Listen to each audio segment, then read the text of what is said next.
In today's video, I'm going to teach you a few different ways to merge and center text in Excel. The first way to do this is using the option of merge and center under the Home tab. If you select on a range of cells that you want to merge, simply select on merge and center, and then it will merge them. And this is fantastic when you don't have any existing data. And I'm just going to give it a title. I've called it sales team total. Now I'm going to select on that, and then I'm just going to center it again. This is super cool if you're building a table for the first time, but if you're working in an existing table, say for example, I wanted to merge region and product, what happens is it deletes the following, it only keeps the information in the top left-hand corner, which means product would be deleted. And I'll show you what that looks like. I'll hit merge and center after selecting region and product. I do get the warning saying it will only keep upper left-hand values. I select on OK, and it only keeps the word region. So I might have to re-put in the word product or find a different way to do this. So another way to do this is using the concat function. Say for example here under our sales team total, I want the sales rep's first name, their last name, and their total sales. What I'll do is I'll select on a blank cell, type in the word equals, or type in equals and then write concat for concatenate, and then open this up.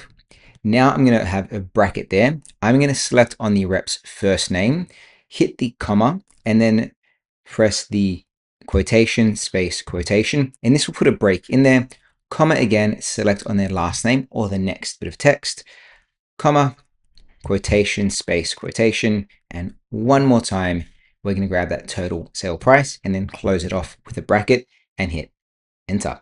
And you can see here we have Alex Smith at $2,400. I can then go ahead and grab the bottom left-hand corner of that cell and then drag it down, and it will take the existing values for the rest of that table. So then you can see we have Jamie, Sam, Taylor, Alex, James, and all of their total sales as well. So you basically write the function once and then pull it down, and then it copies it for every cell underneath that, which is super cool. And that is a much easier way of doing this.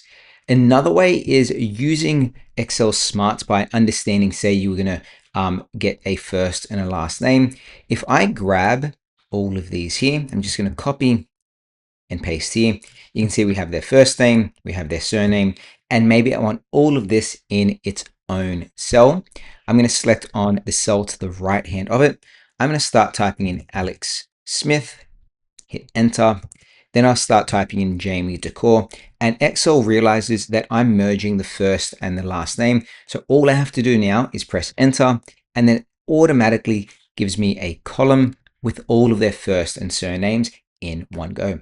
And there you go. There are a few different ways that you can merge and center and combine cells in Excel. There is the merge and center function, which does have that caveat of only keeping the top left-hand corner text. You can, of course, use the concatenate function, which is super cool. And then, of course, you can use Excel Smarts by using the quick analysis, where it realizes that you're typing in, say, their first and their last name, and it combines it for you. Of course, if you like this video, make sure to check out my other tutorials on Excel. Thanks for watching, and I'll see you next time. Bye.